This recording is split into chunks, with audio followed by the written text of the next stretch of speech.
নমস্কাৰ বন্ধু বান্ধৱীসকল, পুনৰ এটা নতুন ভিডিঅ'লৈ আপোনালোক সকলোকে স্বাগতম জনাইছোঁ। বেংক অফ বাৰোদা ৰিক্ৰুইটমেণ্ট 2025 ফালৰ পৰা আপোনালোকৰ লোকেল বেংক অফিচাৰৰ কেইবাটাও পোষ্ট ওলাইছে। কি কৰিব লাগিব, কি পদৰ বাবে আপোনালোকৰ পোষ্ট ওলাইছে, সবিশেষ জানিবলৈ ভিডিঅ'টো শেষলৈকে কোনো স্কিপ নকৰাকৈ চাই থাকিব।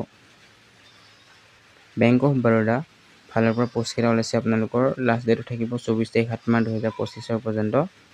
2500টা লোকেল বেংক অফিচাৰৰ পোষ্ট ওলাইছে, যিকেইটাৰ কাৰণে আপোনালোকে অনলাইনতে এপ্লাই কৰিব পাৰিবা। পোষ্টটোৰ নাম হ'ল লোকেল বেংক অফিচাৰ LBO আৰু পোষ্ট ওলাইছে নাম্বাৰ পোষ্ট 2500টা পোষ্ট ওলাইছে। আৰু ষ্টেট ৱাইজ ভেকেঞ্চিটো যদি ক'বলৈ যাওঁ তেনেহ'লে তোমালোকৰ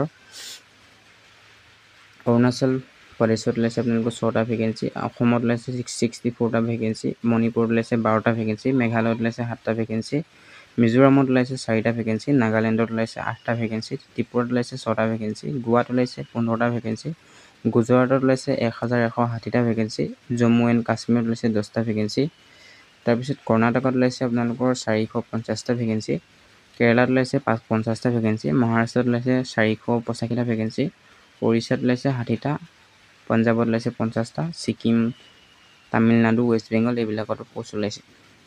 আৰু এইপিনে যদি ক'বলৈ যাওঁ এলিজিবিলিটি ক্ৰাইটেৰিয়াটো আমি যদি ক'বলৈ যাওঁ তেনেহ'লে আপোনালোকৰ বয়সৰ সময়সীমাটো আপোনালোকৰ 21 বছৰৰ পৰা 30 বছৰৰ ভিতৰত থাকিব লাগিব। আৰু এই চিলেকশ্যনটো আপোনালোকৰ কেটেগৰী ৱাইজ বেলেগ বেলেগ হ'ব। যদি আপোনালোকে SC ST হয় তেনেহ'লে 5 বছৰ এই চিলেকশ্যন পাব, আৰু OBC হ'লে আপোনালোকৰ 3 বছৰ এই চিলেকশ্যন থাকিব। PWBD কাৰণে আপোনালোকৰ 10 বছৰ এই চিলেকশ্যন থাকিব, আৰু PWBD OBC কাৰণে আপোনালোকৰ 13 বছৰ এই চিলেকশ্যন থাকিব। আৰু এতিয়া যদি ক'বলৈ যাওঁ আপোনালোকৰ এডুকেশ্যনেল কোৱালিফিকেশ্যনটো আপোনালোকৰ গ্ৰেজুৱেশ্যন পাছ কৰিব লাগিব আপোনালোকৰ যিকোনো ইউনিভাৰ্চিটিৰ পৰা, আৰু এক্সপিৰিয়েঞ্চটো আপোনালোকৰ বিচাৰিছে মিনিমাম 1 বছৰ এক্সপিৰিয়েঞ্চ থাকিব লাগিব।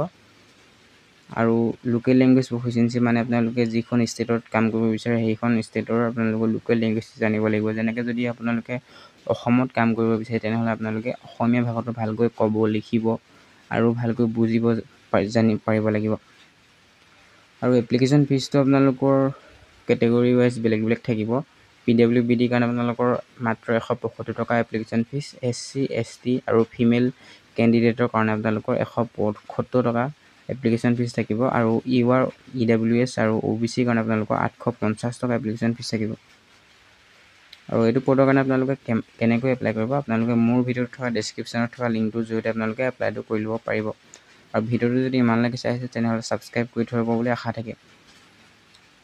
ইম্পৰ্টেণ্ট ডেট কেইটা জানি থওক যে আপোনালোকৰ ষ্টাৰ্ট ডেট হৈ দিছিলে 4 জুলাই 2025 পৰা, আৰু লাষ্ট ডেটো থাকিব আপোনালোকৰ 24 জুলাই 2025 পৰ্যন্ত।